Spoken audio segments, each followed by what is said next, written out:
늘 한 건 있는데 하려고 하는 생각이 하나도 안 나긴 하는데 하는 데까지는 해보고요.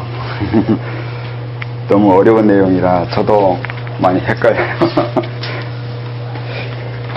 이론적인 것에 너무 이렇게 깊이 들어간 것 같긴 해요. 수련이라고 하는 건데 수련에 대한 설명은 별로 안 하고 지금 굉장히 관념적인 설명만 잔뜩 하고 있는데 이것도 어쩔 수가 없어요.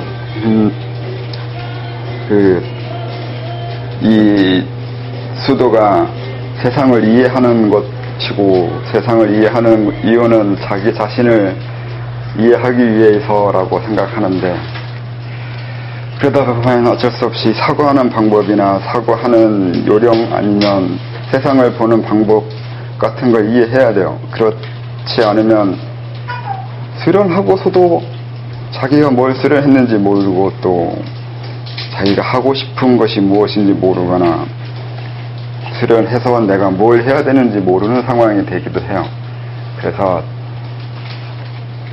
아는 것이 상당히 중요한데 알려고 하면 생각하는 것부터 시작해야 되고 생각하는 걸 하려면은 옛날 사람들이나 다른 사람들이 생각을 어떻게 했는지를 알아야 돼요. 그들도 나름대로 열심히 생각했고 그 생각하는 결과가 그들이 만들어낸 학문이니까요. 우리가 알고 있는 학문들은 다 누군가가 만들어낸 거고 그 만들어낸 사람들이 어느 정도의 깊이까지 생각했는지가 있고 그걸 우리가 해야 된다는 거죠. 왜 해야 되냐면 도도 전문적인 부분이거든요. 전문적으로 공부하는 것이라서 대충 이해하거나 어느 정도 아는 것 가지고는 안 돼요. 전문적으로 깊이 나름대로 어떤 설이 정립될 때까지 공부해야 돼요. 이게 제가 타란체와 다르게 뭐 프로그래밍도 없고 쉽게 따라 할 수 있는 그런 것도 없는 것이라서 그것보다는 한 사람이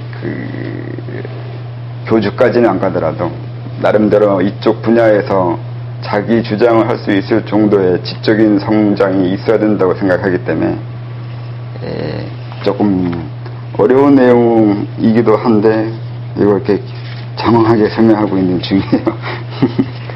나중에 좀 책이 진도가 나가면 쉬운 부분도 나올 것 같긴 한데 아무튼 지금은 상당히 버거운 걸 설명하고 있는 중이죠. 오늘도 역시 오늘 설명하기 전에 저번 주에 설명한 것 중에 오행과 4대에 대해서 잘못 설명한 거를 좀 애프터 서비스를 해야 돼요. 그러니까 그냥 4대를 시간이라 하고 오행을 공간적이라고 했는데 사실은 아닌 것 같아요. 거꾸로인 것 같아요. 이게 4대가 공간에 가깝고 오행을 시간으로 이해한다고 했는데 엄밀하게 말하면은 시간은 아니죠. 왜냐면 옛날 사람들은 시간이라는 생각이 없었어요. 그러니까 시간이 개념이 우리와 좀 달라요. 우리는 지속에 해당하는 부분이라고 해야 되나? 지속? 아니면 연속적인 것을 시간이라고 이해해요. 오늘도 지나갈 거고 내일이 올 거고 계속 시간은 일직선으로 나아가는 것처럼 이해하는 것이 있어요. 뭐 그게 서양의 영향이기도 한 것 같은데 그런 식으로 쭉 지속해서 가는 걸 시간이라고 생각하는 것이 상식적인데 옛날 사람들은 그렇게 지속이라든가 연속적인 흐름을 받아들였다고 해야 되나, 자기 관념책이라고 해야 되나, 그런 식의 그 관념이 애초에 없었다고 생각해요. 순환적이라고도 하긴 하는데 이게 원을 그리는지 아니면 뭐 나사형처럼 그리는지 모르겠는데 시간은 반복적이면서 반복적으로 이해하는 것이 있어요. 같은 게 돌아오는 게 아니라 같은 게 돌아오는데 그 같은 게 돌아오는 게 차이남을 위해서라는 그런 식으로 반복돼요. 그러니까 반복이 같은 게 돌아오는 게 아니라 같은 게 돌아오는 것을 보면서 달라진 것을 이해하기 위한 거죠. 그게 오행의 의미가 있어요. 오행이 시간적으로 보는 게 시간이 아닌데 그들은 오행을 시간이라고 하는, 거꾸로 오행을 시간적 의미로 보는 게 아니라 아니네. 지금 사람들은 오행을 시간적으로 본다고 하면 말이 되는데 옛날 사람들은 거꾸로 말을 해야 돼요. 시간을 오행적으로 본다고 해야 돼요. 그러니까 오행으로 봐서는, 시간으로 봐서는 우리가 지금 시간으로 생각하는 것은 어제 그리고 오늘 그리고 내일 이렇게 지나가요. 근데 그거는 그냥 지나가는 거나 지속의 의미이거나 연속적인 의미 외에는 아무것도 없어요. 내용이 없어요. 시간에 내용이 없는데 옛날 사람들은 내용을 생각했어요. 오행으로. 어제가 목이면 오늘이 화고 내일이 토예요. 그러니까 어제 오늘 내일이 그냥 어제 오늘 내일이 아니라 어제는 오늘을 생하고 오늘은 내일을 생하는 식으로 생으로 이해하거나, 그리고 어제 오늘 건너서 내일, 어제와 내일의 관계는 어떤 관계인가 이게? 그걸 하는 관계라고, 그걸 이길 수 있는 것이라고 할 수 있는 걸 말하죠. 그러면 어제가 어떻게 내일을 이기냐고 하면 일종의 그게 있어요. 그러니까 만약에 어제 내가 뭔가 하겠다고 생각하고 오늘 열심히 일하고 그러면 내일은 좀 익숙해져요. 그런 면으로 이해하는 것이 있어요. 익숙해진다는 거야. 하루 지나면 조금 나아지는 거, 그거예요. 그게 내가 이기는 걸 의미해요. 그런 식으로 3일은 그러니까 어제와 내일의 관계인 거고, 또 어제와 내일 모레의 관계는 또 달라요. 그거는 이제 결실이라고 하는데, 결실이 좀 뭐 꼭 이루어진다기보다 결실이라고 해야 되나, 판단이라고 해야 되나. 결실도 있고 판단도 있나? 또 헷갈리네. 아무튼 오행적으로 이해하는 건, 시간을 오행적으로 본다는 건 내용을 보고 있는 거예요. 단순히 피상적으로, 겉으로, 외연적으로 보는 지속이나 그 흐름을 보고 있는 게 아니라 지나가는, 그러니까 흘러가는 시간의 내용을 보고 싶어 하는 거예요. 그리고 그건 자기중심적이에요. 내 중심으로 해서 시간이 흘러가는 의미가 있어요. 오늘, 그리고 내일, 그리고 모레, 글피, 그 글피가 이렇게 목화토 금수로 지나가면, 오늘이 목이면 내일은 화가 돼야 돼요. 오늘 내가 뭔가를 하겠다고 마음 먹었으면 내일은 그걸 몸으로 해야 돼요. 모레는 그로 인해서 익숙해져야 되고, 그 다음 날은 익숙해졌으니까 더 할지 말지를 생각해야 돼요. 그리고 그 다음 날이 되면 나름대로 자기가 결정이 나거나 결론이 생기겠죠. 그 다음 날이 되면 이제 결정 난 것으로 인해서 내가 변해가야 돼요. 내 것으로 만들어가는 게 있어요. 소화하는 것이. 소화가 완성되는 거죠. 그걸 함양이라고 하거나 그 수라고 그러는데, 그렇게 내 것으로 됐으면 그 다음에 또다시 자기가 되어서 자기가 또 뭔가를 시작해야 돼요. 이렇게 굴러가요. 이런 식으로 의미한 거죠. 그냥 시간이 흘러간다고만 보거나 단순 반복으로만 보지는 않았어요. 반복인데 나아가는 반복으로 보고자 하는 거였죠. 그 사대는 일종의 그 고체, 액체, 기체처럼 단순한 생각이 있는 것은 있는 거예요. 그러니까 지수화풍인데 흙으로 된 거, 물로 된 거, 불로 된 거, 아니 바람으로 된 거예요. 이렇게 이해한 것이 좀 있죠. 자기 몸도 흙으로 되는 면, 딱딱한 면, 그러니까 고체적인 거죠. 그리고 액체적인 거, 수, 화는 기체적인 거예요. 풍은 없는데 그걸 일종의 에테르나 기라고 하기나 뭐 그렇게도 얘기할 수 있겠는데, 아무튼 그렇게 그 좀 겉으로 보여지는, 그리고 공간적으로 잘라서 어떤 사물에도 파악하려고 하는 서양의 생각에 맞게 만들어진 개념이라고 생각해요. 뭐 그렇게 좀 있는 것 같아요. 옛날 사람들이 동양과 서양의 그 사물을 보는 방식이 그런 식의 차이가 있기도 하죠. 그리고 이제 오늘부터 무에 대해서 설명해야 되는데, 무에 대해서 설명을 이렇게 생각해 보셨어요? 무가 뭔지? 무국이라고 처음에 하면서 이제 극이 없어야 된다고, 아니면 뭐 그걸 뭐라고 했던가, 각이라고 했나, 자기가 주장하는 것이 없는 거, 자기가 모나지 않아야 된다는 식으로 설명을 했는데, 모나지 않으려고 하면, 그러니까 모나지 않는다는 건 자유롭다는 뜻도 있어요. 요즘 사람들은 자유라고 얘기해요. 무국이라고 하지 않고 자유라고 얘기할 수도 있어요. 이제 서양 철학식으로 얘기하면. 왜 무국이 자유가 되냐면, 극이 없다는 건 그러니까 나한테 부딪히는 거, 이 세상에 저항이 없다는 뜻이 돼요. 내가 뭔가 하려고 하는데 딱히 부딪히는 것이 없으면 난 자유롭잖아요.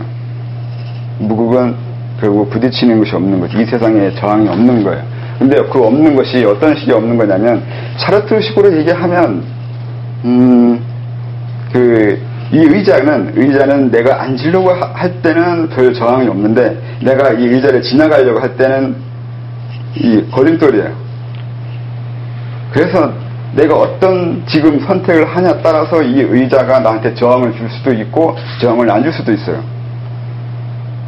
거기서 자유가 있고 선택이 있고 결정이 있다고 하는 거죠. 내가 어떤 결정을 했기 때문에 이 의자는 나한테 부자연을 주기도 하고 자유를 주기도 해요. 바로 그 결정이요. 내가 여기 앉으려고 하는 건지 아니면 내가 여기 지나가려고 하는지에 따라서 이 의자는 나는 자유로울 수도 있고 자유롭지 않을 수도 있는 것이 되죠. 무국으로 말하면 극이 되는 건데, 극이 없다는 것은 굳이 내가 이걸 의자를 내가 지나가는 것에 방해된다고 생각할 필요가 없잖아요. 난 옆으로 피해가면 되거든요. 굳이 그걸 장애라고 생각하고 뭔가 나한테 걸린다고 기분 나쁘다고 볼 이유는 없어요. 그런 식으로 의자하고 나하고 각을 세울 필요가 없다고. 비슷해요. 이 샤르트르의 자유의 개념은 굉장히 재밌어요. 동양식 사고가 있는 것 같은데 딱히 동양식 사고라고 그들은 얘기하지 않아요. 근데 우리 입장에서는 상당히 흔한 얘기이거나 중요한 얘기도 해요. 나의 결정에 의해서, 그리고 나에 의해서 이 세상은 다르게 보인다는 거예요. 내가 지금 뭘 하고자 하는 거에 따라서 이 세상이 그때그때 나한테 저항을 주거나 안 주거나 아니면 고통이거나 고통이 아니거나 한 거지, 내가 아무것도 선택하거나 아무것도 하려고 하는 마음이 없는데 이 세상에 나한테 고통을 주거나 장애를 일으키게 하지는 않는다는 거죠. 상당히 동양적인 개념이 있잖아요. 이게 도덕경에 있는 내용이에요. 그것도 비슷한 내용이 그게 있는 거죠. 나에 의해서 이 세상은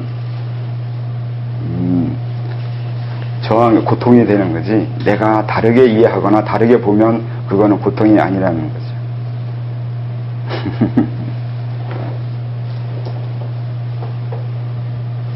그래서 또 다른 식으로 극을 생각할 수 있어요. 근데 극이 없다고 하는 것에, 내가 못해서 어떤 것이 나한테 장애를 일으키는 경우가 있다면, 이제 제가 글을 쓴 것 중에, 만약에 내가 영어를 못하기 때문에 외국인은 나한테 장애에 해당해요.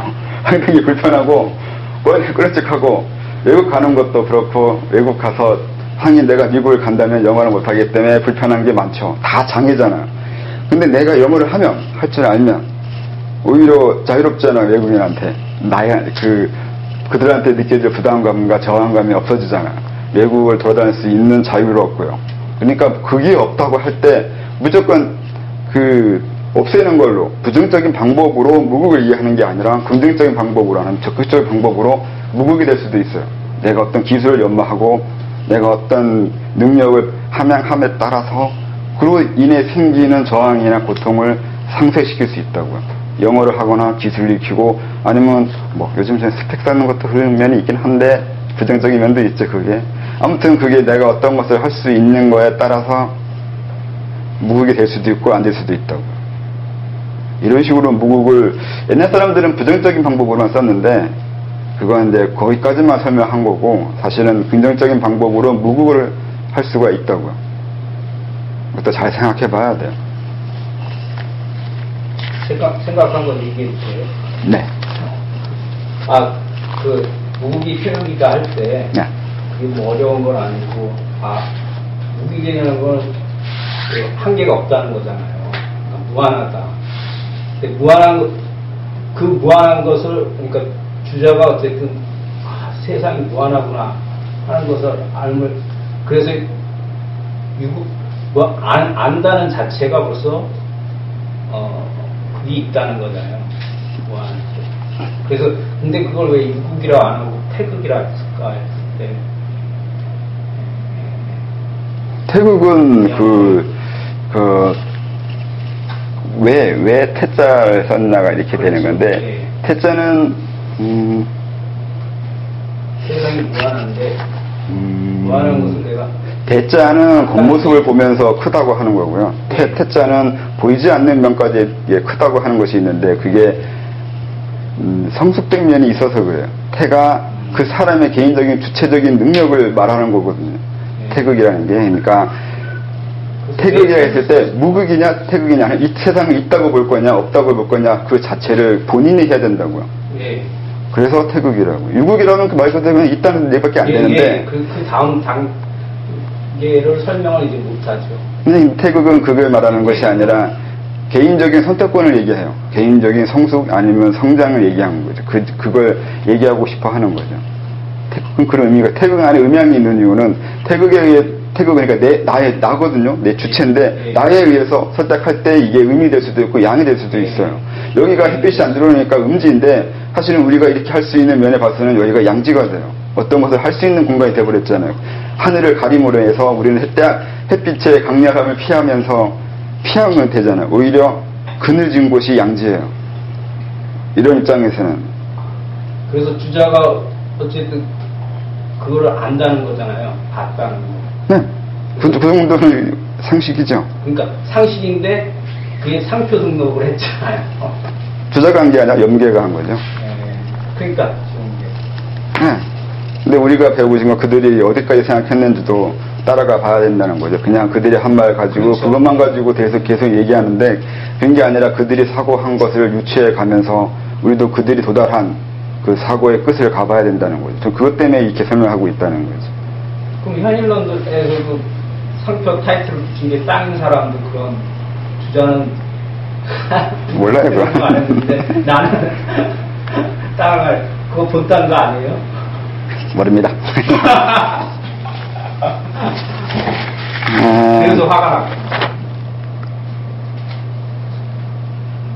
그럼 그 송나라 시대 때 그 사상계를 주영계가 이렇게 타이틀을 해서 현상계에 나타나는 것은 그 혹시 그 명나라 때 아니에요?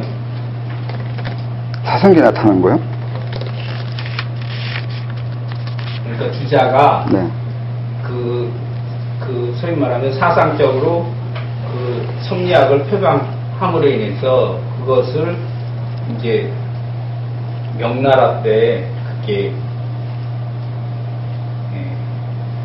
사상계가 아니라 그 제도적으로 어떤 저기가 나온 게 아니에요. 그건 중국 역사를 봐야 되는데 중국 역사는 참 모릅니다. 어쨌든 제 생각이에요. 그래서 주원장이 네. 그 괜히 명나라를 세운 게 아니라 주자의 그 저기 있는 게 아닌가. 그렇게 말하는 사람도 있는 것 같긴 한데요. 네. 무에 대해서 생각하면 우선 무한이 쉽죠. 무한이라는 개념으로 시작해요. 무한이라는 게 뭐 논리적으로 말하면 그 수렴무한과 발산무한이 있다고 하죠. 수렴무한은 내적 무한에 가까워요. 내 안에서 내 마음대로 생각하는 게 끝이 없어요. 아니면 이제 요즘 언어학자들이 얘기하는 것처럼 분명히 단어 숫자는 한계가 있잖아요. 우리가 한글 단어요. 사전에 보면 한글 단어가 한계가 있어요. 그러니까 뭐 10,000개일 수도 있고 20,000개일 수도 있는데 정해진 숫자의 단어가 있는데 정해진 숫자인 이 단어로 표현할 수 있는 표현 그 가지수는 무한해요. 유한이 무한을 만들고 있는 이 역설이 들어가 있는 거잖아요. 그 언어학자가 하는 말이에요. 그러니까 이런 식의 내적 무한이 있어요. 그리고 나도 내 안으로 무슨 생각을 하든지 내 마음이잖아요. 어디까지 생각하든 내 마음이고 무한하게 생각할 수 있다고 쉽게 생각할 수 있잖아요. 이런 식으로 내적 무한이 있어요. 발산무한은 그냥 쉽게 생각하는 거죠. 끝이 없다는 식으로 얘기하는 거예요. 외적으로 끝이 없다는 건데 문제는 끝이 없는지는 증명이 안 돼요. 아직은. 물리학에서도 우주가 끝이 없다고는 전제하지만 그렇지만 그게 사실 근거는 없어요. 그냥 그렇게 계산해야 될 것 같으니까 하는 것이 보이긴 하는데 저도 이렇게 이런 무한이 있긴 한데 이런 무한뿐만이 아니라 우리 일상생활에서 이 무한이 생기게 되는데 이 무한이 뭐냐면 이 옷을 만드는데 이게 하얀색 옷을 만들 때 얼마나 하얀색으로 만들 수 있을 것 같아요? 얼마나 하얗게? 어디까지? 무한. 이게 색깔도 그렇고 이런 이 사물도 그렇고 크기 아니면 뭐 사람 키 크는 것도 마찬가지고 무한히 크게 돼 있는데 이게 분명히 보면 어느 한계는 있어요. 그러니까 물리적인 한계가 있는 것 같은데 우리는 그 물리적인 한계를 보기보다 대충 무한하다는 전제하에 사물을 보고 있는 것도 또 있어요. 인간이 키가 어디까지 클 수 있다 생각해요?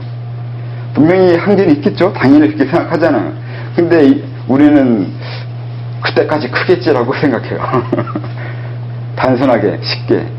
또, 이게 물감 들일 때도 얼마나 빨갛게, 얼마나 명도와 채도 같은 것을 얼마나 할 수 있는지 그걸 한계점이라는 게 딱히 있을지 없을지 애매모호하게 우리는 정하고 사물을 보면서 살고 있는 거죠.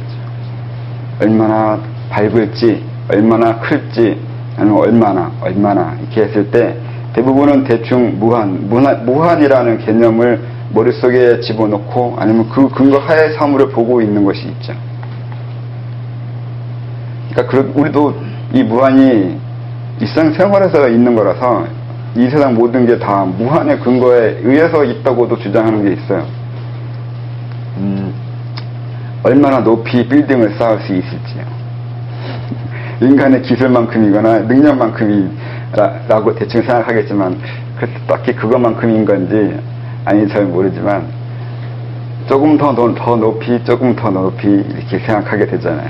우리는 사고를 열어놓고 사고하고 싶어 하거든요. 어떤 한계를 정해놓고 그 이상은 안 된다고 생각하고 사고하진 않아요. 오히려 열어놓고 무한하다고 생각하고 사고를 하죠.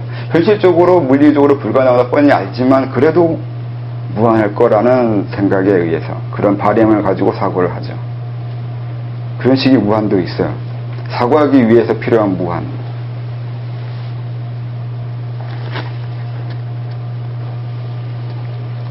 그래서 이제 무결정성이라는 게 나와요. 그 무한에 의해서 그 다음이라기보다 비슷한 것이 무결정성이에요. 어떤 것도 정해져 있는 건 없어요. 정해져 있지가 않는다는 거예요. 이 책상 크기가 있는데 이 책상 크기를 딱히 이렇게 만들어야 될 이유를 혹시 아시나요? 모르죠? 딱히 없죠? 왜 책상이 이만한 건지. 조금 더 클 수도 있고 조금 더 작을 수 있잖아요. 저 책상을 저만하게 만들어야 된다는 그 근거는 딱히 없어요. 그러니까 결정되어 있는 게 아니에요. 결정되어 있지 않은 크기라고요. 그런데도 우리는 당연히 이 책상을 이만하겠거니 하고 생각하고 보고 있는데 그렇진 않아요. 생각보다 거기에는 그 사고가 무시되어 있는 사고가 있는 거예요. 이만한 크기일 필요가 없는데 이만한 크기예요. 이만한 높이일 필요도 없는데 이만한 높이인 거고요.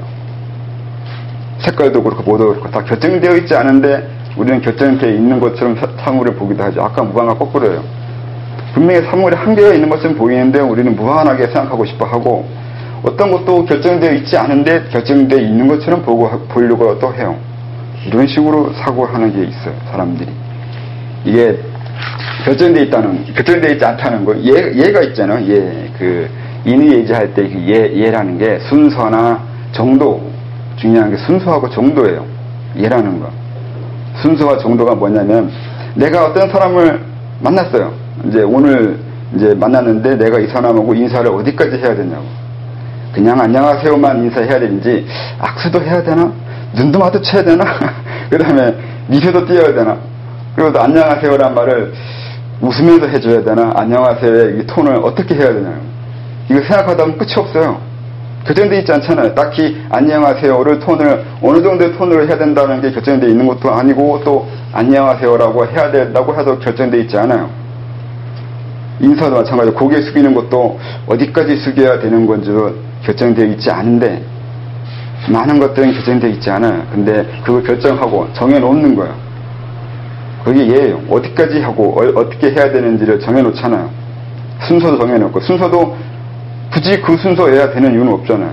먼저 인사하고 악수해요. 악수하고 인사해요. 아니면 눈 마주치고 말을 안녕하세요 해야 돼요. 아니면 안녕하세요 한 다음에 눈 마주쳐야 돼요. 이런 식의 순서는 딱히 없어요. 근데 그런 것도 이제 정해놓는 거잖아요.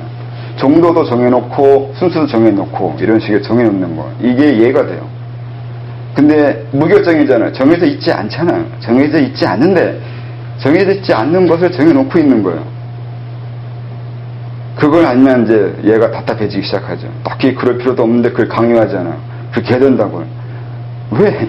왜 그래야 되는데 물어보면 이제 뭐 예법이 어떻고 뭐가 어떻고 하는데 그 예법이라는 것도 왜 누가 그렇게 결정이 났는데 이렇게 되는 거죠. 그러면 그 결정을 뭐 성인이 했다고 하면 공자가 했다고 이렇게 얘기하면 공자가 한 건 좋은데 공자가 하는 것에 내가 받아들이는 건 다른 거라고요. 공자도 마찬가지로 이게 무결정인데 결정되어 있지 않은 건데 결정했다고 결정했다면은 결정한 이유가 있을 거 아니에요. 그걸 먼저 설명해 줘야 돼요. 그렇게 결정한 이유. 그러면 대개는 그 이유는 없어요. 여러 가지 이유를 대겠죠. 뭐 나름대로 사람과의 관계를 위해서나 사회의 융화를 위해서거나 뭐 여러 가지 이유가 되게 하겠지만 그건 네 생각일 수도 있어요. 쉽게 말하면 그게 정말로 그런 그 결과가 나올지 안 나올지 그럼 어떻게 알아요? 어느 거 하나 따지고 들어가면 분명히 결정되어 있지 않은 건데 결정한 그것이 있는 거죠. 이 세상의 모든 만물은 사물들은 결정되어 있지 않아요. 결정되어 있지 않은 것을 결정해 놓고 있는 거예요. 또 결정해 내어 가는 과정이요. 그건 결정되어 있지 않다는 전제 하에 봐야 돼요. 그러니까 결정되어 있다는 전제 하에 세상을 보는 게 아니라 결정되어 있지 않다는 전제 하에 세상을 봐야 돼요. 그래야 그게 어떤 과정을 거쳐와서 그런 결정과 그런 틀, 형식, 형태가 만들어졌는지를 추구할 수 있는 거라고요. 그것 때문에 먼저 이 무결정, 무를 생각하는 거예요. 다 이미 당연히 그럴 거라고 보기 시작하면 생각할 게 없어요. 근데 그렇지 않으니까 생각하게 만드는 거죠. 그게 또 있어요.